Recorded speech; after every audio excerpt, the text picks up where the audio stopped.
એવી class YouTube ચેનલમાં આપ સરે મિત્રોનું હું દિલથી સ્વાગત કરું છું। આજે વિદ્યાર્થી મિત્રો વાત કરવાના છીએ ધોરણ 6માં આપણી એકમ કસોટી વિજ્ઞાન અને ટેકનોલોજીની તારીખ 21/9/2024 અંતર્ગત જે લેવામાં આવનાર છે તેના મોસ્ટ આઈએમપી પેપરનું સોલ્યુશન આપણે આજે આ વિડીયોમાં જોવાના છીએ। તો ચાલો વિદ્યાર્થી મિત્રો વિડીયોની શરૂઆત કરીએ। તેના પહેલાં તમે ખાસ ચેનલમાં નવા છો તો મારા વાલા વિદ્યાર્થી મિત્રો ચેનલને અવશ્ય સબસ્ક્રાઇબ કરી વિડીયોને લાઇક અને શેર કરવાનું પણ ન ભૂલતા। આપણી પ્રશ્ન બેંક આધારિત એકમ કસોટી જે લેવામાં આવનાર છે ધોરણ 6 વિષય વિજ્ઞાન અને ટેકનોલોજીની, જેમાં પ્રકરણ નંબર 1 થી 3નું મિત્રો પૂછાવાનું છે। તો ચાલો વિદ્યાર્થી મિત્રો પ્રશ્ન નંબર 1 થી શરૂઆત કરીએ। પ્રશ્ન 1ની અંદર છે નીચેના પ્રશ્નોના ઉત્તર માટે આપેલ વિકલ્પમાંથી સાચો વિકલ્પ લખો। પહેલો પ્રશ્ન છે નીચેનામાંથી કયો ખાદ્ય પદાર્થ ઉર્જા આપનાર ખાદ્ય પદાર્થ છે? તો આપણો જવાબ આવશે મિત્રો આપેલ તમામ, એટલે કે બદામ, દૂધ અને ચોખા। બીજું, આપણા ભોજનમાં જોવા મળતા કાર્બોદિત કયા સ્વરૂપમાં હોય છે? તો આપણો જવાબ આવશે ડી, સ્ટાર્ચ અને શર્કરા। ત્રીજું, નીચેના પૈકી કઈ વસ્તુ ગોળાકાર હોય છે? આપણો જવાબ આવશે એ, નારંગી। 4, અપારદર્શક પદાર્થના ઉદાહરણો આપો। તો આપણો જવાબ આવશે એ અને બી, એટલે કે લાકડાનું બોક્સ, પેટી અને સ્ટીલનો પ્યાલો। 5, મીઠાના દ્રાવણમાંથી મીઠું મેળવવા કઈ પદ્ધતિ વપરાય છે? આપણો જવાબ આવશે સી, બાષ્પીભવન। 6, કઈ ક્રિયામાં ભારે અને હલકા ઘટકોની પવન વડે ફૂંકાતી હવા વડે અલગ કરવામાં આવે છે? આપણો જવાબ આવશે સી, ઉપણવું। 7, ખેડૂતો ભારે દાણામાંથી હલકા ફોતરા દૂર કરવા કઈ પદ્ધતિનો ઉપયોગ કરે છે? તો આપણો જવાબ આવશે ઉપણવું। 8, પાણીની વરાળનું તેના પ્રવાહી સ્વરૂપમાં રૂપાંતર થવાની ક્રિયાને શું કહેવાય? તો જવાબ આવશે બી, ઘનીભવન। વ્યાખ્યા આપવાની છે। 9, છડવું। જવાબ, છડવું એટલે કે અનાજના ડુંડા કે કણસલામાંથી દાણાને અલગ કરવાની રીત હોય એને છડવું કહે છે। 10, સંતૃપ્ત દ્રાવણ। ચોક્કસ તાપમાને જે દ્રાવણમાં દ્રાવ્ય પદાર્થ વધુમાં વધુ ઓગળેલો હોય અને હવે પછી વધુ દ્રાવ્ય ઓગળી શકાય નહીં તો તે દ્રાવણને સંતૃપ્ત દ્રાવણ કહે છે। આગળ જોઈશું નીચેના વિધાનોમાં યોગ્ય ખાલીજગ્યા પૂર્ણ કરવાની છે। 11મું છે ચોખા એ ખાલીજગ્યા સમૃદ્ધ ખોરાક છે, તો કાર્બોદિત। 12, ખોરાક રાંધવાથી ખોરાકનો ખાલીજગ્યા વધી જાય છે, તો સ્વાદ। 13, ખાલીજગ્યાની ઉણપ રતાંધળાપણા માટે જવાબદાર છે, તો વિટામિન એ। 14, જે પદાર્થને સરળતાથી દબાવી શકાય અથવા તેના પર ઘસરકો પાડી શકાય તેની ખાલીજગ્યા પદાર્થ કહે છે, તો જવાબ આવશે નરમ પદાર્થ। 15, બધી જ વસ્તુઓના ખાલીજગ્યા જુદા જુદા છે, તો ગુણધર્મો। 16, વસ્તુઓ પાણીમાં ખાલીજગ્યા અને ખાલીજગ્યા હોય છે, તો દ્રાવ્ય અને અદ્રાવ્ય હોય છે। 17, પાણીમાંથી માટી જેવી અદ્રાવ્ય અશુદ્ધિઓ દૂર કરવા ખાલીજગ્યાની પદ્ધતિ વપરાય, તો ગાળણ। 18, ચોક, ખાંડ અને રેતીના મિશ્રણમાં ખાલીજગ્યા ઘટક પાણીમાં દ્રાવ્ય છે, તો જવાબ આવશે ખાંડ। હવે આપણે જોઈશું આપેલા પ્રશ્નોના યોગ્ય જોડકા જોડવાના છે। અહીંયા વિદ્યાર્થી મિત્રો આપેલા છે, ચાલો આપણે જવાબ જોઈએ કે વિટામિન એ, તો તેમાં આવશે રતાંધળાપણું। વિટામિન બી, તો beriberi. Vitamin C, scurvy. Vitamin D, સુક્તા। એના પછી 20મું છે મિત્રો, એની અંદર આપણે જવાબ જોઈએ। વિટામિન એ તો ગાજરમાંથી મળે। વિટામિન બી, યકૃત। વિટામિન સી, લીંબુ। વિટામિન ડી, માછલી। એના પછી આગળનું જોડકું છે 21મું, જેમાં છે ચોપડી, તો કાગળ। જૂતા, ચામડું। ડોલ, પ્લાસ્ટિક। ખુરશી, તો લાકડું। હવે પ્રશ્ન 2 જોઈશું। નીચેના પ્રશ્નોના એક વાક્યમાં ઉત્તર લખવાના છે, જેમાં 22મું છે સમતોલ આહાર એટલે શું? તો જવાબ છે બધા જ ઉપયોગી ખાદ્ય પદાર્થનું યોગ્ય પ્રમાણ હોય એવા ખોરાકને સંતુલિત આહાર કહે છે અથવા સમતોલ આહાર કહે છે। 23, નીચેનામાંથી ચમકતા પદાર્થોની પસંદગી કરો। કાચનો પ્યાલો, પ્લાસ્ટિકનું રમકડું, સ્ટીલની ચમચી અને સૂત્રાવસળ। તો મિત્રો આપેલ વસ્તુઓમાંથી ચમકતા પદાર્થમાં કાચનો પ્યાલો અને સ્ટીલની ચમચીનો સમાવેશ થાય। 24, કોઈ પણ બે નરમ પદાર્થોના ઉદાહરણ। તો બે નરમ પદાર્થ છે જેમાં રૂ અને વાદળ। 25, પદાર્થ કોને કહેવાય? તો કોઈ વસ્તુ જેની બનેલી હોય તો તેને પદાર્થ કહેવાય છે। 26, માખણ મેળવવામાં દહીંને વલોવવામાં અલગીકરણનો હેતુ શું છે? જવાબ, માખણ મેળવવામાં દહીંને વલોવવામાં અલગીકરણનો હેતુ બે જુદા જુદા પણ ઉપયોગી ઘટકોને અલગ કરવાનો છે। 27, મીઠું ક્યાંથી મેળવવામાં આવે છે? તો મિત્રો મીઠું છે દરિયાના પાણીમાંથી મેળવવામાં આવે છે। 28, નિક્ષેપણ એટલે શું? જવાબ, જ્યારે મિશ્રણમાં રહેલો વજનમાં ભારે ઘટક તેમાં પાણી ઉમેર્યા બાદ નીચે બેસી જાય છે તો તે પદ્ધતિને નિક્ષેપણ કહે છે। 29, અલગીકરણ એટલે શું? જવાબ, બે કે તેના કરતાં વધારે ઘટકોના મિશ્રણમાંથી તેમના ભૌતિક ગુણધર્મોના આધારે ઉપયોગી બિનઉપયોગી ઘટકોને છૂટા પાડવાની પદ્ધતિને અલગીકરણ કહે છે. હવે આવશે તફાવતના બે મુદ્દા આપો. 30મો છે કાર્બોદિત અને ચરબી. જવાબ: કાર્બોદિત તે ઘઉં, બાજરી, ચોખા જેવા ધાન્યમાંથી અને ગોળ, ખાંડ જેવા ગળ્યા પદાર્થોમાંથી મળે છે.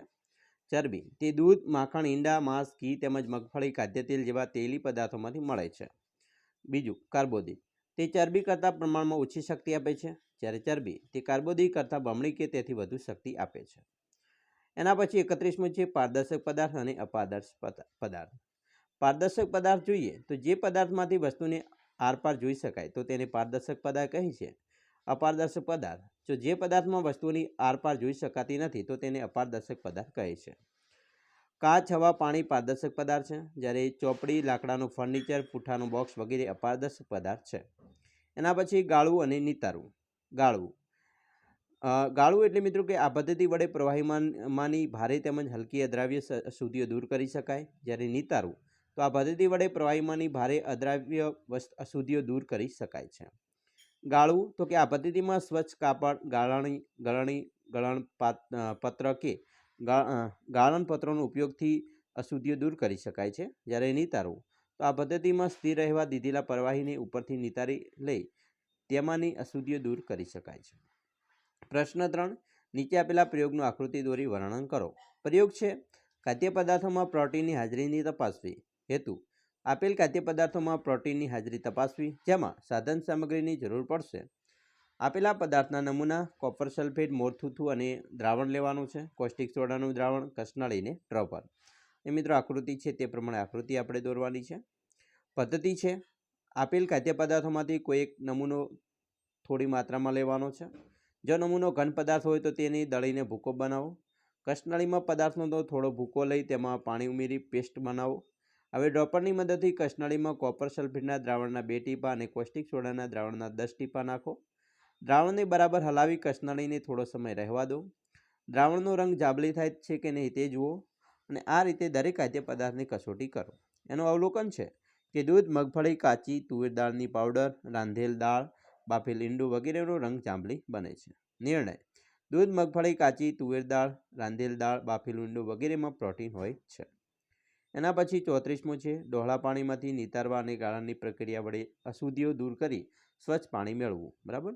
તેના માટે સાધન સામગ્રી છે ડહોળું પાણી ભરેલો પ્યાલો, 2 ખાલી બીકર, ગાળણી ફનેલ, ગાળણપત્ર, ફિલ્ટર પેપર અને સ્ટેમ્પ. તો અહીંયા આકૃતિ છે એ આકૃતિ મુજબ આપણે દોરવાનું છે. એની પદ્ધતિ છે, અવલોકન છે અને નિર્ણય. તો આ રીતે આપણે એનું પણ પદ્ધતિનું વર્ણન કરવાનું છે, અવલોકન લખવાનું છે અને નિર્ણય ઉપર આપણે તારવવાનો છે. પછી 35મો પ્રયોગ છે સંતૃપ્ત દ્રાવણને ગરમ કરવાથી તેમાં વધુ મીઠું ઓગળી શકાય છે. બરાબર. એના માટેની સાધન સામગ્રી છે બીકર, મીઠું પાણી, પછી પાણી અને ગેસ સ્ટવ. એના માટેની પદ્ધતિ, અવલોકન અને નિર્ણય આપણે સાબિત કરવાનું છે. પછી વૈજ્ઞાનિક કારણ આપવાનું છે મિત્રો. દૂધ સંપૂર્ણ આહાર છે.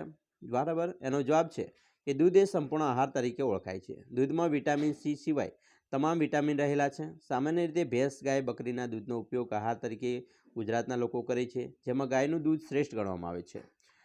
દૂધમાંથી દહીં, છાશ, માખણ, ઘી, પનીર, માવો વગેરે બનાવવામાં આવે છે. બરાબર. એટલે દૂધ સંપૂર્ણ આહાર છે. 37મો છે આહારમાં લીલા પાંદડાવાળા શાકભાજી લેવા જોઈએ. જવાબ: પાંદડાવાળા શાકભાજીમાં ખાસ કરીને ખનિજ તત્વો અને આયર્ન સારા પ્રમાણમાં હોય છે. આયર્નની ઉણપને કારણે કુપોષણ, એનિમિયા થાય છે, જે સગર્ભા અને ધાવતી મહિલાઓમાં બાળકોમાં સારા એવા પ્રમાણમાં જોવા મળે છે. લીલોતરીની દૈનિક ખોરાકમાં સમાવેશ કરવાથી એનિમિયાથી બચવામાં મદદ મળે છે અને એ સારા આરોગ્યને પ્રેરે છે. એના પછી 38મો છે નાના બાળકોને પ્રોટીનયુક્ત આહાર આપવો જોઈએ. એનો જવાબ છે કે કેલ્શિયમ તથા 20 ગ્રામ પ્રોટીન તેને મળવા જોઈએ. તે માટે તેના આહારમાં દૂધથી પદાર્થો, ઈંડું, માંસ તથા બ્રેડ જેમાં પ્રોટીન અને વિટામિનયુક્ત પદાર્થ જોવા જોઈએ. તેમજ જેટલા પ્રમાણમાં પાણી પીશે તેટલા જ પ્રમાણમાં તેને દૂધ પણ આપશે. પછી પ્રશ્ન મિત્રો 4 છે, મુદ્દાસર જવાબ આપવાના છે. જેમાં 39મો પ્રશ્ન છે કે પદાર્થોના ગુણધર્મો કેવા હોવી જોઈએ. બરાબર. તો એની અંદર મિત્રો દેખાવ, એનું સખતપણું, દ્રાવ્યતા, વસ્તુઓ, પારદર્શકતા તમામ વસ્તુ જોવાની છે. પછી નીચેનામાંથી અસંગત વસ્તુ કે બાબત દૂર કરો. બરાબર. મિત્રો અહીંયા ખુરશી, પલંગ, ટેબલ બાળક, તિજોરી તો બાળક છે અસંગત છે, બીજામાં હોળી, ત્રીજામાં રેતી, બરાબર, ચોથામાં રેતી. એ રીતે 41મો પ્રશ્ન છે કે પદાર્થોને મિશ્રણમાંથી અલગ કરવાની રીતો કઈ કઈ છે, ટૂંકમાં સમજાવો. તો મિત્રો હાથ વડે વીણવું, અનાજનું છડવું, ઉપણવું, ચાળવું, નિક્ષેપણ, નિતારણ, ગાળણ, બાષ્પીભવન, ઘનીભવન વગેરે છે. એના પછી ટૂંકમાં ઉત્તર આપવાના છે. 42મું છે કયા ખાદ્ય પદાર્થોમાંથી આપણને કાર્બોદિત મળે છે. તો ઘઉં, ચોખા, બાજરી, મકાઈ જેવા ધાન્યમાંથી, બટાટા અને સક્કરિયા જેવા કંદમૂળમાંથી, શેરડી, ગોળ, મધ જેવા ગળ્યા પદાર્થોમાંથી તથા ચીકુ, કેળા, સફરજન જેવા ગળ્યા ફળોમાંથી કાર્બોદિત મળે છે. 43મું છે વિટામિનની અગત્યતા જણાવો. તો વિટામિનની અગત્યતામાં તે શરીરની રોગપ્રતિકારક શક્તિ વધારે છે, આમ તે શરીરને રોગોથી રક્ષણ આપે છે. તે આંખ, સ્નાયુઓ, પેઢા, દાંત અને હાડકાને સ્વસ્થ રાખવામાં મદદ કરે છે. તે આપણને નિરોગી અને તંદુરસ્ત રાખે છે. પછી 44મું છે આહાર એટલે શું, સમતોલ આહારની શું આવશ્યકતા છે, તો એના વિશે મિત્રો સમજૂતી આપવાની છે. પછી ગોઈટર શેની ઉણપથી થાય છે, તો મિત્રો ગોઈટર આયોડિનની ઉણપથી થતો રોગ છે. ગોઈટરના લક્ષણો છે તો તેમાં ગરદનમાં આવેલી ગ્રંથિ ફૂલવી જવી, બાળકોમાં માનસિક મંદતા આવવી વગેરે. પછી 46મું છે શા માટે કેટલીક ધાતુઓ લાંબા ગાળે પોતાની ચમક ગુમાવી દે છે. તો એનો પણ મિત્રો જવાબ છે કે કેટલીક ધાતુઓ લાંબા ગાળે પોતાની ચમક ગુમાવી ઝાંખી લાગે છે. તેના પર વાયુ તથા ભેજની પ્રક્રિયાને અસર થવાથી તેમ થાય છે, દાખલા તરીકે તાંબુ. પછી 47મો પ્રશ્ન છે કે લીંબુના રસ અને ખાંડને પાણીમાં મિશ્રણ કરવાથી લીંબુ શરબત બને છે. તેને ઠંડુ કરવા માટે તેમાં બરફ ઉમેરો છો. તમારે શરબતમાં ખાંડ ઓગળ્યા પછી બરફ ઉમેરવો જોઈએ કે પહેલાં, બરાબર? કઈ પરિસ્થિતિમાં વધુ ખાંડ ઓગળવી શક્ય બનશે. તો મિત્રો વધુ ખાંડ ઓગળવા પાણી ઠંડુ કરતાં પહેલાં આપણે ખાંડ ઓગળવી જોઈએ અને ખાંડ ઓગળી જાય પછી બરફ ઉમેરવો જોઈએ. પ્રશ્ન 5 છે, માત્ર જવાબ આપવાના છે. 48મું છે કે ગોઈટર કયા ખનિજ ક્ષારને ઉણપથી થતો રોગ છે, તો આયોડિન. 49 રસોઈ દરમિયાન અથવા રાંધવાથી જે વિટામિન નષ્ટ થાય છે તે, તો સી. 50 કાચની વસ્તુમાં 2 નામ, તો ચશ્મા, ગ્લાસ. 51 પ્લાસ્ટિક વસ્તુના 2 નામ, ડોલ અને લંચ બોક્સ. 52 કઈ પદ્ધતિમાં અનાજમાં રહેલા ભારે હલકા ઘટકોને પવન વડે અલગ કરવામાં આવે છે, તો ઉપણવું.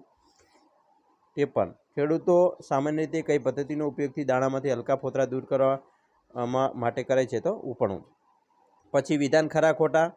54મું છે રસોઈ કરવાના વાસણો ધાતુના બનેલા હોય છે, તો વિધાન ખરું છે. ખાંડ પાણીમાં દ્રાવ્ય થતી નથી, બરાબર, ખોટું છે. પાણીમાં ગમે તેટલા જથ્થામાં પદાર્થને ઓગાળી શકાય છે, ખોટું. પાણીમાં દ્રાવ્ય પદાર્થને દૂર કરવા ગાળણ પદ્ધતિ વપરાય છે, ખોટું. જે પદાર્થ પાણીમાં ઓગળે છે તેને દ્રાવક કહે છે, ખોટું. દળેલું મીઠું અને ખાંડના મિશ્રણને ઉપણવાની ક્રિયા વડે અલગ કરી શકાય છે, તો આ વિધાન પણ ખોટું છે. તો આવા પ્રશ્નો મિત્રો તમારી પરીક્ષામાં આવી શકે છે. આશા રાખીએ છીએ તમને આપણો વિડીયો ખૂબ જ ઉપયોગી નીવડશે અને ખાસ વિડીયો ગમે હોય તો મિત્રો લાઇક, શેર અને સબસ્ક્રાઈબ કરવાનું પણ ન ભૂલતા.